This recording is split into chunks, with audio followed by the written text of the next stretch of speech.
My name is Mike Nelson. Although I spend the majority of my time on dry land, I make most of my living anywhere from 10 to, 200 feet underwater. Halardi halardi is a little fish of the Triacanthidae family. It's only about, 5.5 inches long, but, well, it's important enough for marine land to send me halfway around the world in search of some living specimens. Halardia lives in the deep waters of the West Indies, and from 1861 to 1925, there was only one in captivity. And it was my job to secure a new supply. It was time for a break, so I stood for the surface to replenish my air supply. At that same moment, more than 1,000 miles away, a test missile was heading for the ionosphere at about 18,000 miles an hour. There seems little connection between an ICBM streaking through the sky and a little fish with a big name on the floor of the Caribbean. But the connection that developed put me in a very tight spot. A very tight spot.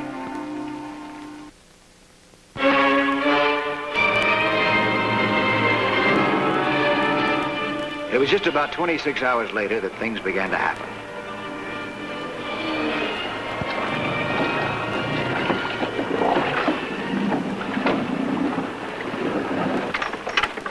Hi. You Mike Nelson? Yeah, that's right. I'd like to see you for a minute. Okay, come on aboard. Thanks. We know one another? Well, my name's John Sumner. You've worked for my firm before. Oh, yeah. A little project called World War #2. Mike, tell me, what do you know about rockets and missiles? Rockets and missiles. Well, only what I read in the papers, pick up here and there. If I start talking about the nose cone of a rocket, you know what I mean? Oh, it's the business end of the rocket, isn't it? That's right. Well, we fired an experimental missile yesterday to test our progress in the development of a nose cone that will survive the plunge back through the Earth's atmosphere, after the rocket's spent. Well, as you probably know, the friction from such a plunge generates enough heat to disintegrate most objects before they strike the Earth. Like the meteor. Uh-huh. Well, we think we have a metal that will not only survive the heat, but has enough resistance to protect the internal mechanism. Keep it intact and operating. But there's only one problem. What's that? We have to recover the nose cone to find out. And it didn't land where it was supposed to. Do you know where it did fall? According to our tracking device, it landed within a few square miles of where we are right now, at the bottom of the ocean. Oh. Yeah, but a couple of miles, that's a lot of space in the ocean. I know. It's a tough job, but I've heard if anybody can do it, you can. Oh, our Navy, much better equipped for that kind of a job than I am. Well, territorial waters could be involved. See, the Navy can't go poking its nose into some other nation's backyard. Yeah, I know. Isn't it possible that somebody around here saw it fall? There's a possibility. And that possibility puts even more pressure on us. That nose cone mustn't fall into the wrong hands. Well, how about it, Mike? We in business? Well, I need help. Somebody that I can trust. And, I need more equipment. Well, we've anticipated all the problems. You'll be on the pier tomorrow morning at 8 o'clock. Someone will contact you. Okay? Okay.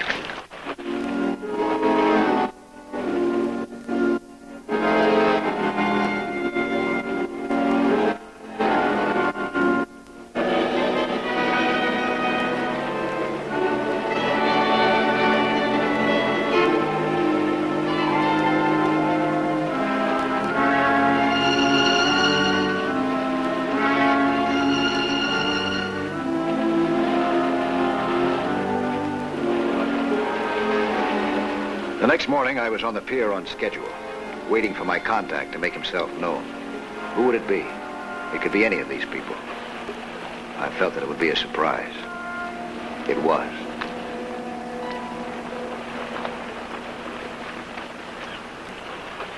Hello. Are you Mike Nelson? Yeah? You're a hard man to find. I've been looking all over for you this morning. I'm Kathy Morton. How do you do, Miss Norton? I've been studying photography, and I want to do some underwater pictures. I'll need some expert advice and assistance. Well, I'm sorry, Miss Norton. I'd really love to help you, but I'm working on an assignment for Marine Land of the Pacific, and it's a full-time job. But my work's really quite good, Mr. Nelson. As a matter of fact, I've a little picture here I'm rather proud of. Took it about 2 years ago. Yeah, it's a nice shot, Miss Norton. Shows good technique. I was hoping you'd feel that way. But you know, you could have all kinds of possibilities as a photographer and still not be able to shoot good pictures underwater. It calls for a special kind of experience. Underwater. I think I've had enough experience to get by. How about equipment? What would I need? There's certain items. Listen, why don't we get on my boat, huh? I'll see what I have in hand. Fine.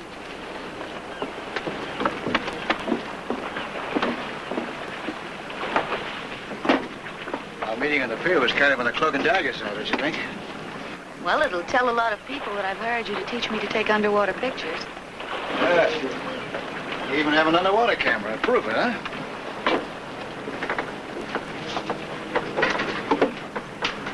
Does look like a camera, doesn't it? What do you mean, isn't it?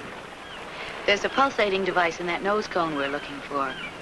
If the nose cone survives the heat, it'll send out a signal. Oh. That's actually a receiving set to pick up the signals.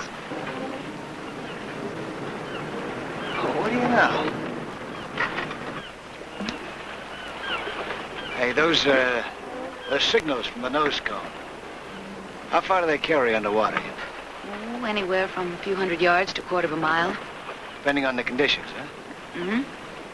When we get within range, it'll tick like a Geiger counter. The closer we get to the nose cone, the louder that ticking. You sure throw me a curve, you know that? Oh? Yeah. I'd expect me a girl. Well, I guess they thought it'd cause less suspicion that way. Yeah, I can buy that, but what if something happens, if we get into trouble? Don't worry about me. I'm really an expert skin diver. And I teach judo.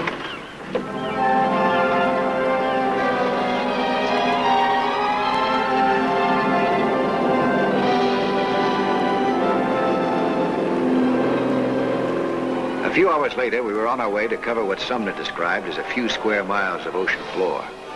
A handy job in anybody's language. 5 minutes later, the search was on. The ocean floor is an erratic place. Sometimes flat, sometimes almost mountainous. Every inch of it had to be covered. And up to now, the detector remained as quiet as a tomb.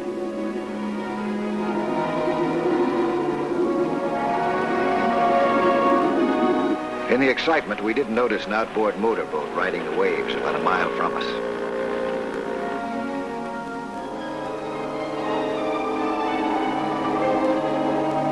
There were 3 fishermen in the boat. Or were they fishermen? They're still submerged. The woman is on the deck waiting for him.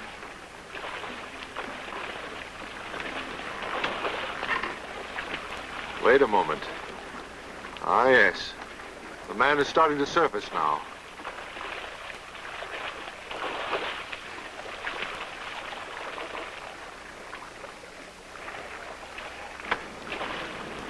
Nothing. Nothing. To cover the most territory in the shortest possible time, we were alternating our dives. The area kept getting wider and further from shore. Good luck, huh?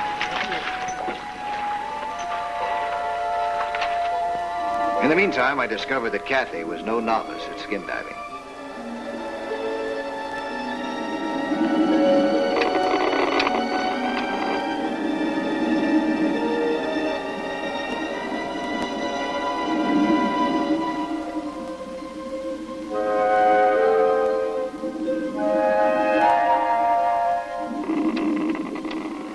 Then came the reward of patience and perseverance. The detective picked up a faint ticking noise, which answered a lot of questions.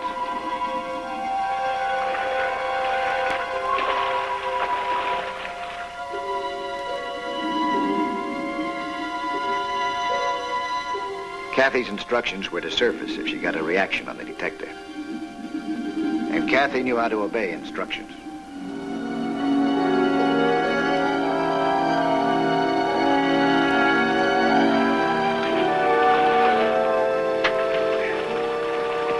It's done. there. I got a faint signal about 50 yards east of here. Good, good. I'll get out and find it and tie on a marker buoy. There. Now, you watch for the buoy and bring the boat over to me, huh? All right. The man is apparently getting ready to make another dive in the same spot. This could be what we're waiting for.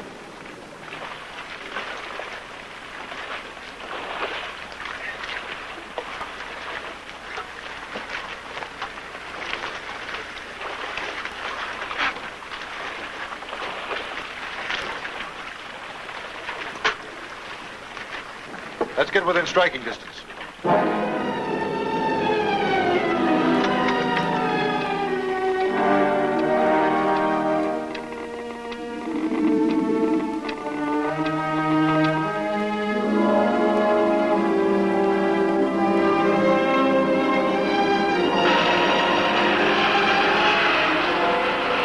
The detector turned out to be a honey. A few feet in the wrong direction and it pulls you right back.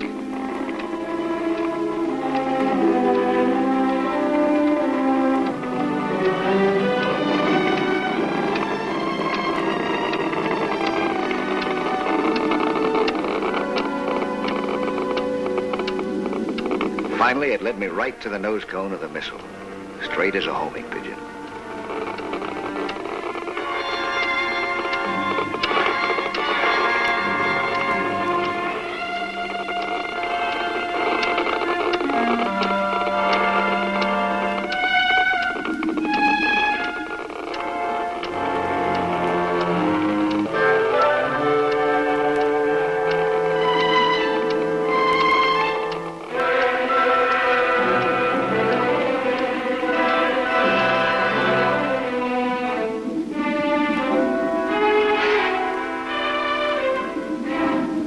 Marker buoy is a handy thing to have around in a case like this.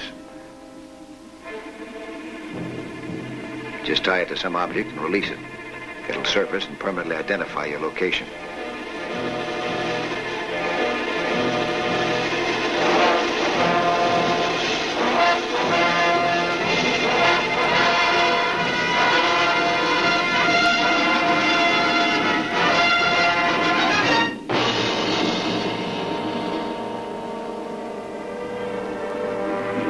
I was pinned to the ocean bottom with 6,000 pounds of metal across my legs.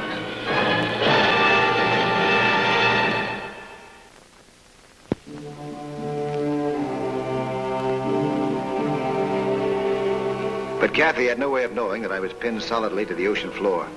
I wasn't even sure whether or not my legs were broken.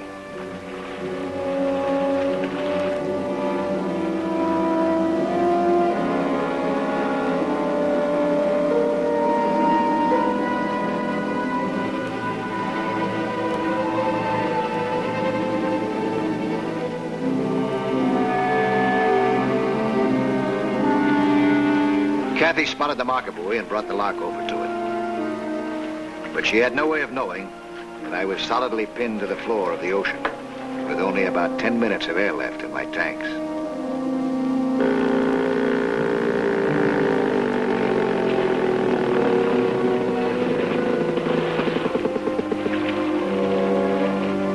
Now they're both submerged. Well, now we should go then. Yes. Keep going.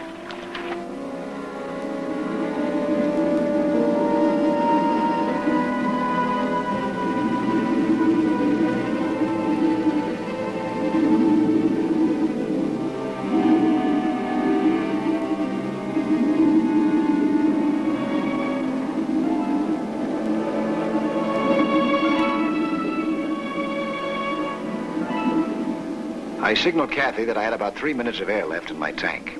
She signaled back that her tank was full. The 3 minutes of air in my tank would give Kathy time to get to the surface and give me more time to try and free myself. So we exchanged tanks. There's the marker buoy. And 2 sets of bubbles. Marky, I think you better get aboard their boat in case of emergency. Take us over there.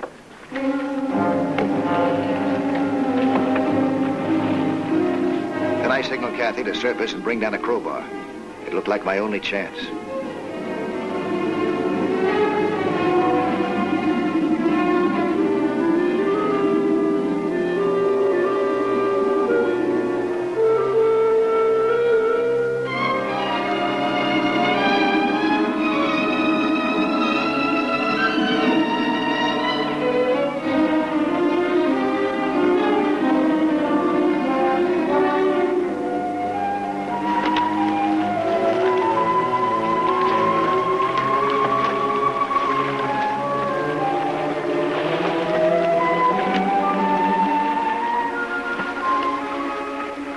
anxiety to help me, Kathy didn't notice the men in the outboard motorboat.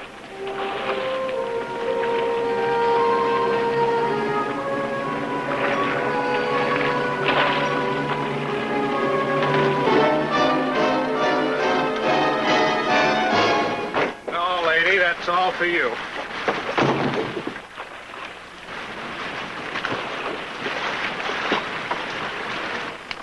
Stay where you are. I'll have to shoot.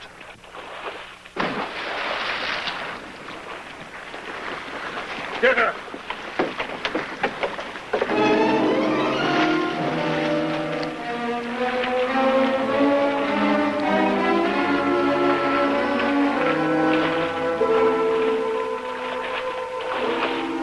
This man found that it would take some doing to bring Kathy back to the boat when she almost broke his wrist with a crowbar.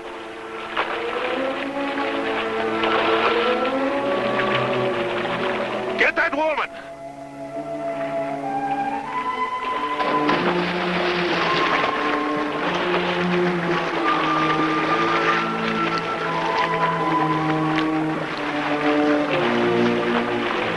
Kathy just managed to fasten the crowbar to the marker buoy line before she turned to fight off the two men.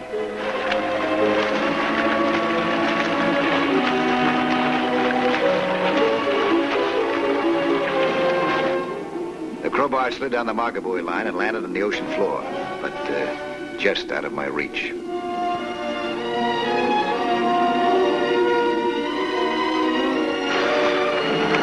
She put up a real good fight. But finally, with one man hanging to each arm, she was forced to give up. Bring her here.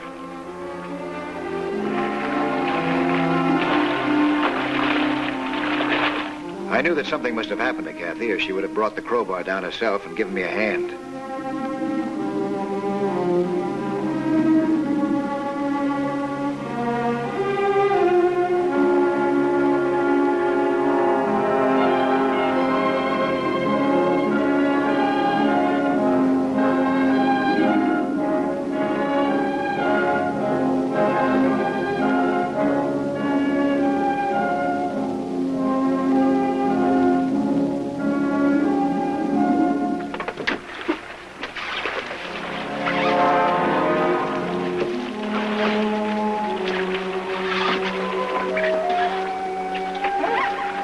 Now, let's not be childish about this. You must understand we have a job to do, and we intend to do it. You have located the nose cone, have you not? The main question seems to be, what right do these men have to drag me aboard your boat? Mr. Nelson is down there, isn't he? Down where? Down there. Obviously somebody is, or there wouldn't be those bubbles.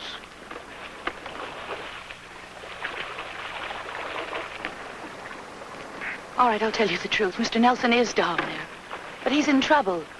If you let me put on my diving gear, I can go down and help him. And if you have any questions, maybe he can answer them for you. How deep is he? About 120 feet. Then you dive to that depth? No.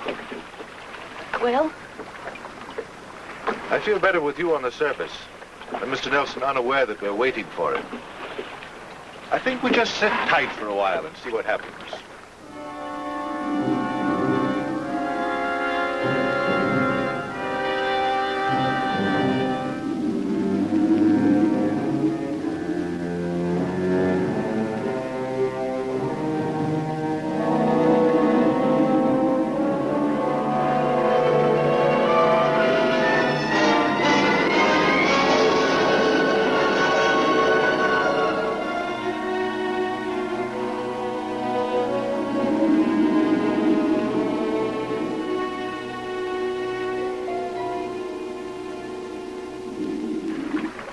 Nelson can't stay down there indefinitely. What are you going to do about it? Well, you can't just let him die. On land, it would have been impossible for me to move the nose cone from the awkward position that I was in. But water gives any object a certain buoyancy. And I had to get that nose cone off my legs, or else. My legs were practically numb, but there were no broken bones. Now, the big question was, what was happening on the surface?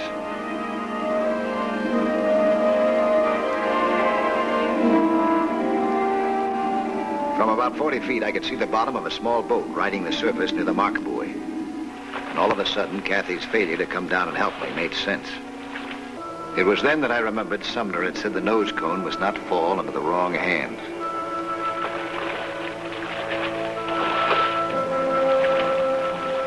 And the thought occurred to me that if some unfriendly group was waiting for me at the surface, my air bubbles would classify me as a sitting duck.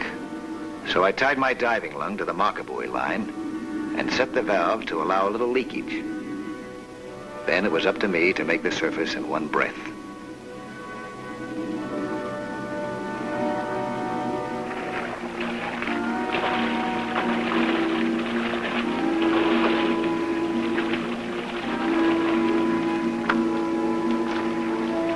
The men were so busy watching the bubble that they didn't notice me climbing aboard my boat.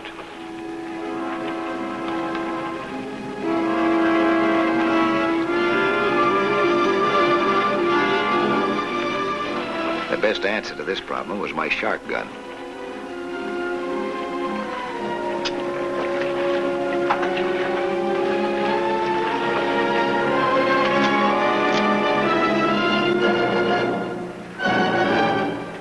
You guys, put your hands up. You heard what he said. Put up your hands. You won't need those oars anymore. Throw them overboard.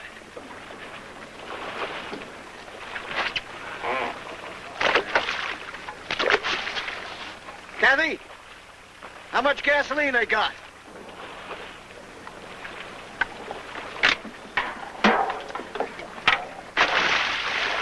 Pretty low, Mike. Come on aboard, Kathy.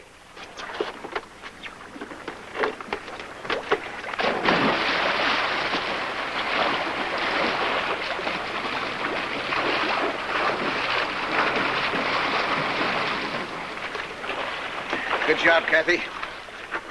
There. Thank you. Keep them covered. I'll make a little call.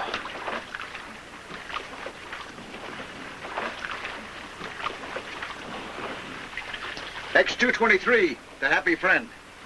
X-223, the happy friend. This is Happy Friend. Go ahead, X-223. Location 13 miles west of Heston Light, outside of all territorial waters. Project X-223 in operation. 3 men in a small boat drifting out to sea will need help and investigation. Over. Over and out.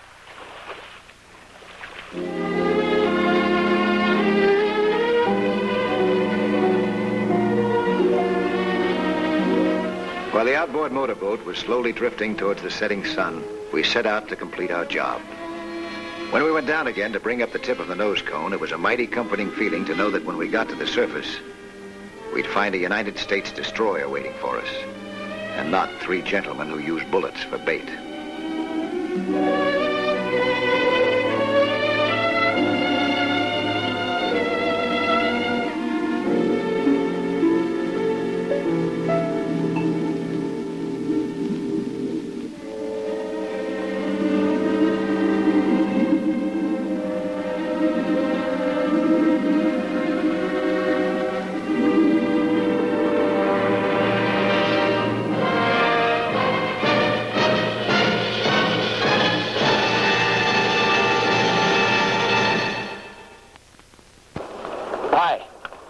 I'm Lloyd Bridges, inviting you to join us for another act story of underwater adventure 1 week from today.